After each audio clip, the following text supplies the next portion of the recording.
राज्यका उच्च पदहरूमा बस्ने व्यक्तिको शरीरमा जब विदेशी राज्यको रगत छलबलाउन थाल्छ अनि त्यसले नेपालको राष्ट्रियता खलबलाउन थाल्छ। जुन अनर्गल कुरा सरकार पक्षबाट आइराखेका रहेछ भने त्यस्ता कुरालाई हामीले समर्थन गर्न मिल्छ?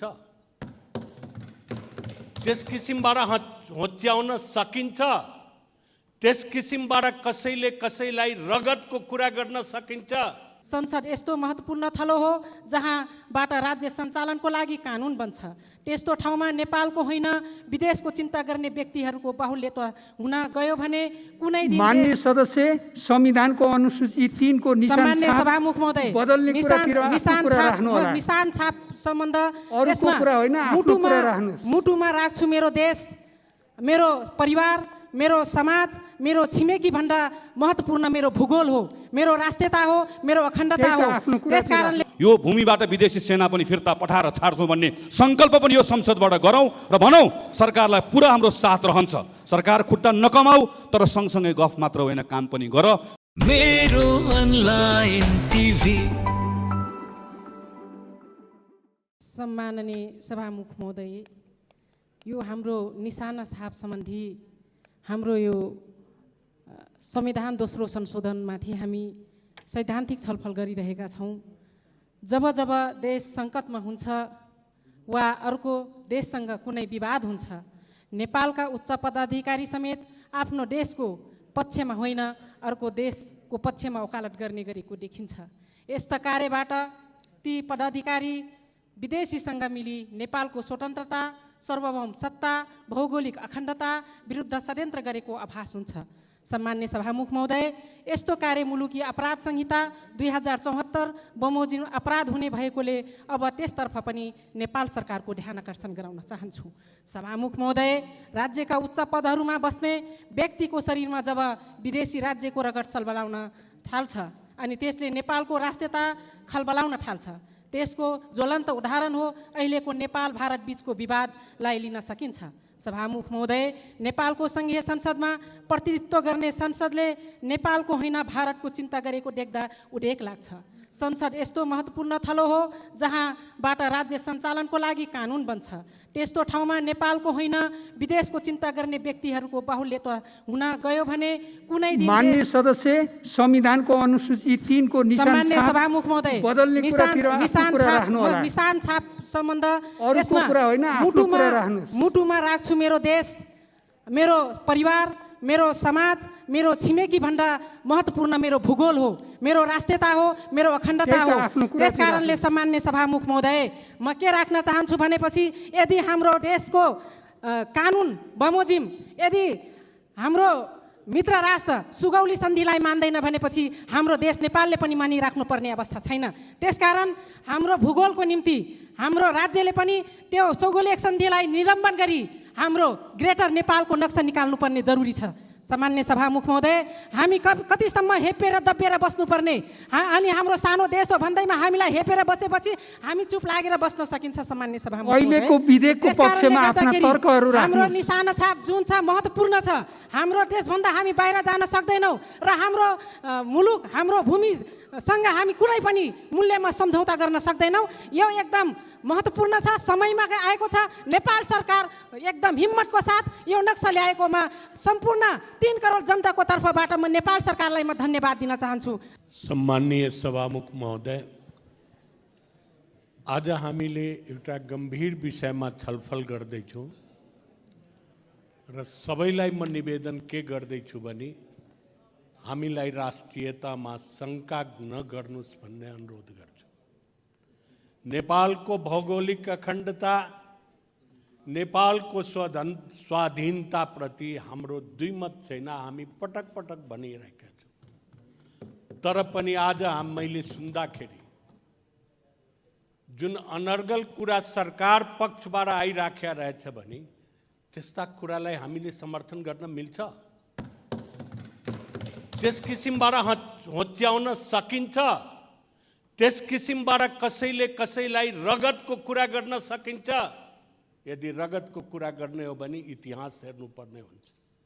त्यसकारण म सभामुख समक्ष निवेदन के गर्छु भने यस किसिमका गम्भीर विषयमा म मात्रै राष्ट्रवादी हुँ अरू होइनन् भन्ने कुराको कल्पना नगर्नुहोस्। अझ मेरो अनुरोध छ। सभामुख महोदय, आज जुन संविधान संशोधनको प्रश्न उपस्थित भएको छ त्यसमा एक दुई लाइनमा टेक्निकल धेरै अहिले व्याख्या गर्दिनँ, किन हामीसँग एउटा लिखित संविधान छ। संविधानले केही कुरा निर्दिष्ट गरेका छ र सरकारले यो प्रस्ताव बनाउँदाखेरि त्यतातिर पनि ध्यान दिएको भए अझ राम्रो हुन्थ्यो जस्तो मलाई लागिराखेको छ। संविधानको धारा 4 को क खलाई पनि हेर्नुपर्ने थियो, किनभने यो भूभागसँग सम्बन्धित विषय हो। नक्सा भन्ने कुनै कागज होइन। नक्साले भूभागलाई समेट्छ, भूभागको कुरा गर्छ भने हाम्रो संविधानको धारा 4 लाई पनि हेर्नु पर्थ्यो। त्यसै किसिमबाट हामीले आफ्नो भूभागलाई 7 प्रदेशमा बाँडेका छौँ र कहाँ कहाँ हाम्रो छ भन्ने कुरा गरेका छौँ भने त्यहाँ पनि नोटिस गरिदिएको भए सरकार धेरै राम्रो हुन्थ्यो भन्ने मलाई लागिराखेको छ। म एउटा खाली सल्लाह दिइराखेको छु सरकारलाई। सभामुख महोदय, सुगौली सन्धि भएकै हो, दुई पक्षमा भएको हो। हार वा जितको कुरा गर्नुहोस्, समय सापेक्ष सुगौली सन्धि भएको हो। चुनावलाई पनि हेर्नुपर्ने थियो, किनभने यो भूभागसँग सम्बन्धित विषय हो। नक्सा भन्ने कुनै कागज होइन।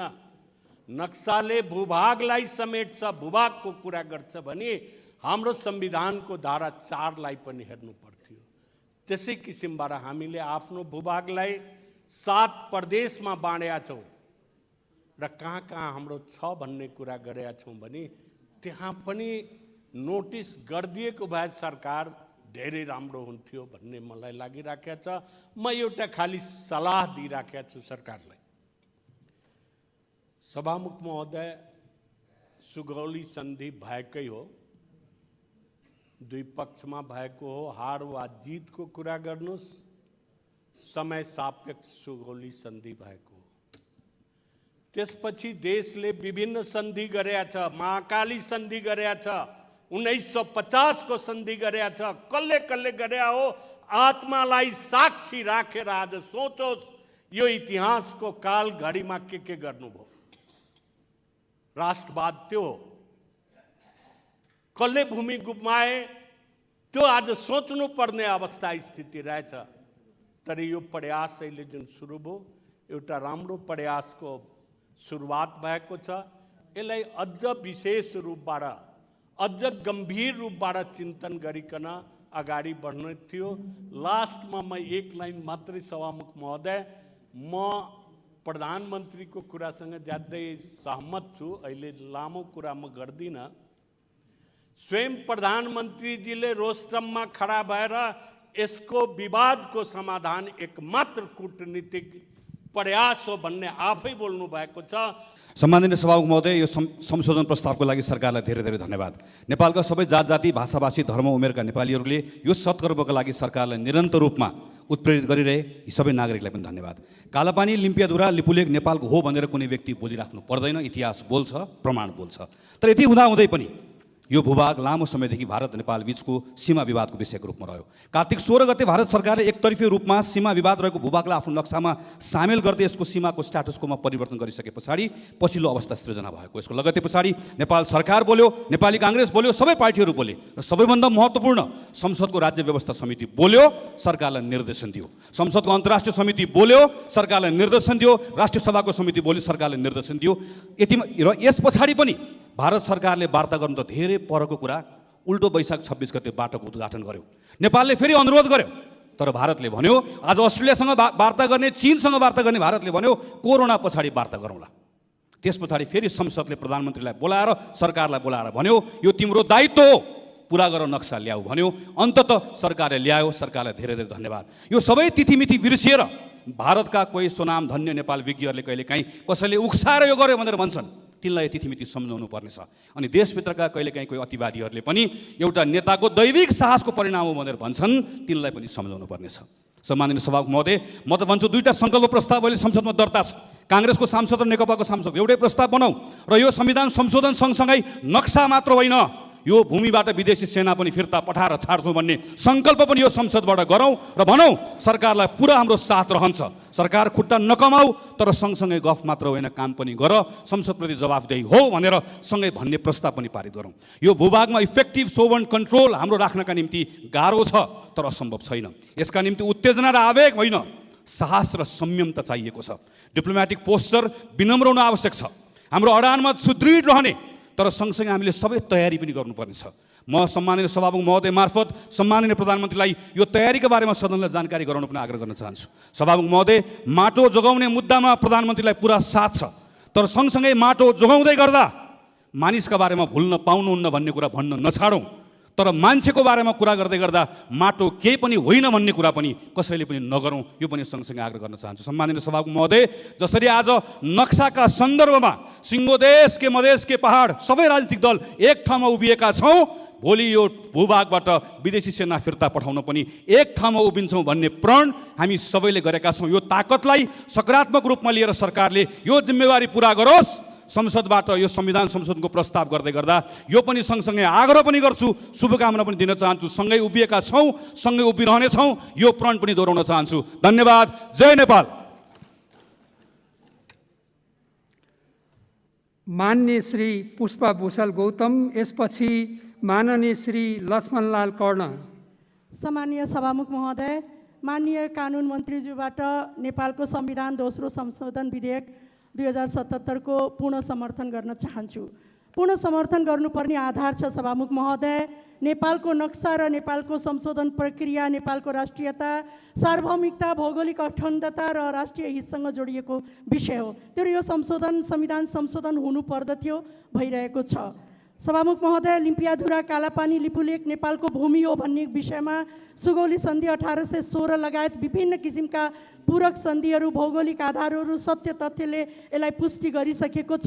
त्यही भएर यसको विधिवत रूपबाट यसको संशोधन आवश्यकता थियो, भइरहेको छ। सभामुख महोदय, नेपाली काङ्ग्रेसको केन्द्रीय कार्य समितिले जेठ 17 गते यसलाई पूर्ण रूपबाट संस्थागत रूपबाट यस विषयमा, यो संशोधनको विषयमा आफ्नो पूर्ण रूपबाट यसलाई संशोधनको प्रस्तावको पक्षमा सकारात्मक निर्णय गरेको कारणले पनि यो प्रक्रियालाई अगाडि बढाउनु पर्दछ भन्ने हाम्रो मान्यता रहेको छ। सभामुख महोदय, सम्माननीय प्रधानमन्त्रीज्यूले सर्वदलीय बैठकमा नेपाली काङ्ग्रेसको संसदीय दलको नेता शेरबहादुर देवाज्यू त्यो बैठकमा उपस्थित भएर संविधान संशोधनको पक्षमा, नेपालको नक्साको पक्षमा, संविधान संशोधनको पक्षमा आफ्नो प्रतिबद्धता जाहेर गर्दै सरकारलाई भारतसँग राजनीतिक र कूटनीतिक वार्तालाई गम्भीरतापूर्वक अगाडि बढाउनु पर्दछ र त्यसको लागि प्रतिपक्षी नेपाली काङ्ग्रेसको पूर्ण समर्थन रहन्छ भनेर प्रतिबद्धता व्यक्त गरेको कारणले पनि यो संशोधन एउटा बलियो आधार तय गर्नेछ भन्ने कुरामा पनि हामी विश्वस्त रहेका छौँ। सभामुख महोदय,